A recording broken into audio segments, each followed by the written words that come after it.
With other people, they need facts, they need statistics, and that's where I come in, where it's like, invest in yourself and know that whatever you have to bring to the table, it's worth being at the table. Call of Duty Modern Warfare 2 is up there because that was the game when and at that.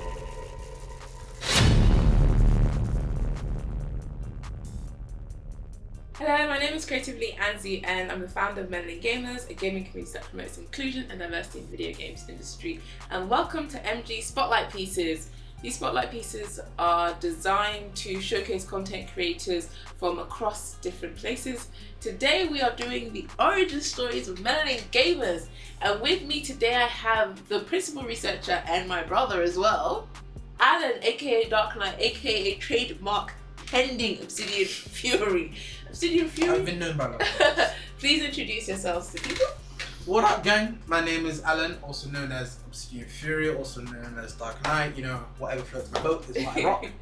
And I am the researcher for Melanin Gamers. My primary responsibilities, we all wear a lot of different hats, but my primary responsibilities is to create the presentations that accompany our panels or create the panels from scratch, to which we showcase on platforms like Comic-Con, EGX, all those kinds of places like Unconscious Bias, and also representation in the game industry. All of those are the brainchild of Melanin Gamers. But in terms of joining on board, how was that process for you? In terms of like the idea and us talking about it?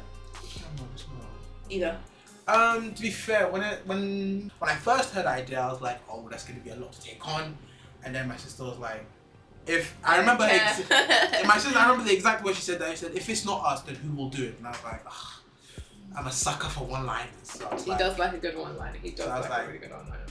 I try and provide her boundless optimism. I try and keep it grounded in reality. That's why I really feel like I've got this drive when it comes to making games. So in terms of your role, can you please explain to people the sort of role that you do? Coolio. Okay, so basically, this is what I do. I am basically.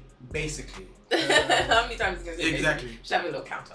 I'm I don't want to say the second in command, but that is essentially what I do. I give my sister counsel and advice. I'm basically the little finger before he got killed of Melanin Gamers. I give my sister any kind of advice when it comes to any kind of our endeavors. What I primarily do though is I do the research concerning our panels and presentations, because I know that for some people, being able to speak on these panels really resonates with some people on an instinctual level. It's really in their feelings, and then we're really putting that into words. So it really resonates with something. With other people, they need facts, they need statistics, and that's where I come in, where it's like, well, we will say something that really resonates with some people, but then everybody was like, well, what are the facts and figures to back it up? So that's where I step in. I'm like, well, technically speaking, 75% of these people do this, and more diverse teams makes more money. So, and obviously there's those people that also like the mullah, that's all they speak. Yeah. So therefore that is how we speak to them. So in terms of being a gamer, of course we do love a good origin story. What was the first game that you ever played, and what was the game that convinced you? Hold on, I think I'm a gamer. In fact, I like being a gamer. Hey yo! I know there's the same game. They could be two different games. We're going into the history. We're going into the vaults. First game. That would probably be on the whatever she has said. Let it be known that I was the first gamer in the family. Let it be known, whatever she said. I don't know what he's talking about, because I was born before him. So if I played a game before him, that means I was the first gamer. Anyway, Iconic. My first game probably would be on PS1. That is probably when I first started getting into games. I think with those games came a game called Croc, I believe. Oh my god, we spoke about Croc. Croc, and also maybe Streak, where the first game. Oh, Streak. Yeah. That was such a good game. Such a good game. As for the games that got me that I was like, okay, I'm dead set, I'm a gamer for life. There's probably two that I can name that I don't know that if everybody knows. There was one game called Rogue Trip, Holiday 2000. 2012, was it 2012? It was 2012, it was meant to be, crazy. it was a 1995 game, but it was like saying that it's so far in the future that we're gonna have flying cars, that kind of thing. But it's basically like, it's a lot like Twisted Metal, where it's like vehicular combat and you're shooting people, and then you could do these they were cheat codes and basically give yourself a force field bubble, and that would stop you from getting like roasted. Such a good game.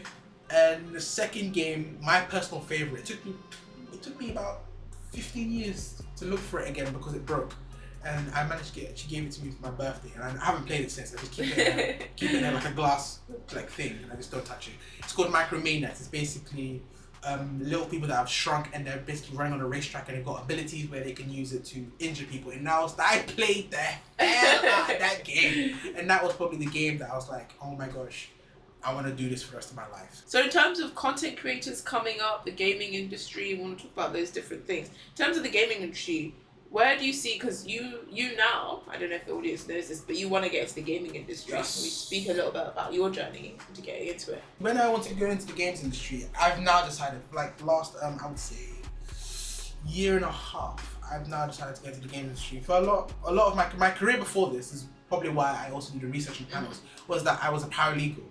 And my job was basically revolving around research and basically just getting the facts of the case and seeing how it's applicable to other cases.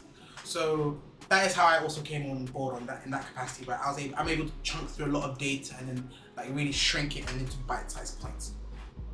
Now, as for getting into the gaming, a lot of my career I've always been like pulled and pushed into different directions, but my heart has always been in gaming. And that was the first thing. If you guys remember, with all my family, the first thing I wanted to do as soon as I started playing video games, I wanted to be someone that made games.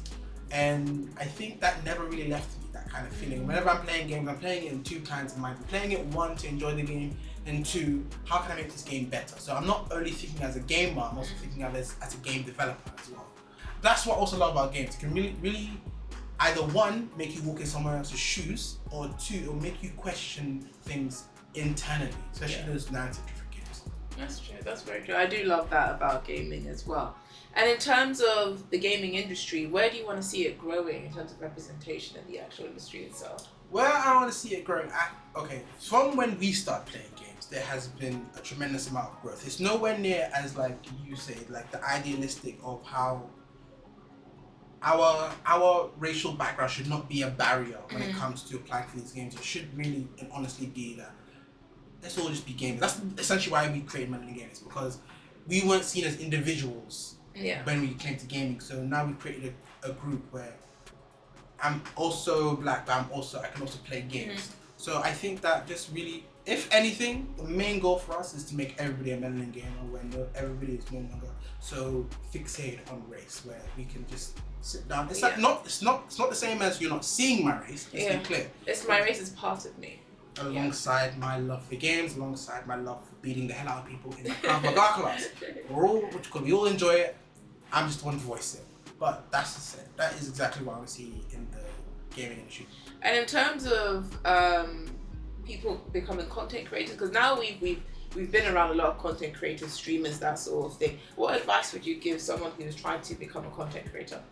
Contrary to popular belief, we have built this community to promote individualism in people, but also in content creation, you're gonna need a lot of dedication, and you're gonna suffer a lot of setbacks. It's very like any creative industry, it's very self-management and self-focus. Whereas like if you go into like an academic background, the ranks are there and everything is like the ladder is laid out. Whereas in the creative industry, the ladder is a little bit more murky. You really have to find your niche. So invest in yourself and know that whatever you have to bring to the table, it's worth being at the table.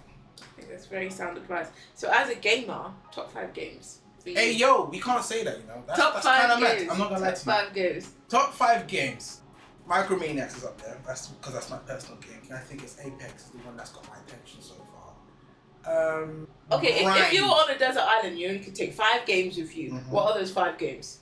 I would take For Honor, because that game I can just play and I'll still rage, and it's just a nice simple game to play. Okay, so if it's a desert island, it's games with replayability. Not really. It doesn't have to. If I read something,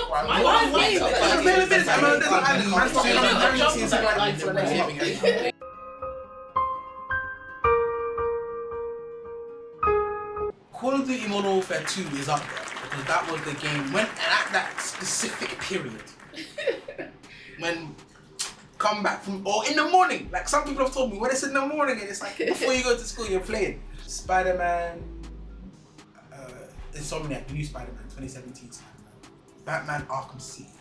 Oh, okay. Batman Arkham City. That was the first one that really took it to the open world. Yeah. That game was. Ooh, Dead Space! I was surprised you didn't say Dead Space. Dead Space You is love that somewhere game. in there. Someone's getting booted. But Dead Space, that's a single player game. But I love my Dead Space. But thank you, Alan. I will say where can we find you, but Alan is barely on social media. I have no digital footprint. He does. I don't like photos. He actually does. He does. In fact, this is actually not my face. I'm in the Animus, and the body double is standing in for me right now. But thank you, Alan, so much for joining us. You can catch Alan on his social. He is Alan_Ash. Sorry. On Twitter and on Instagram, right? Yeah. Like you, if you guys like this video, please like, comment, and subscribe. And join us next week for more Spotlight Pieces. Bye, guys.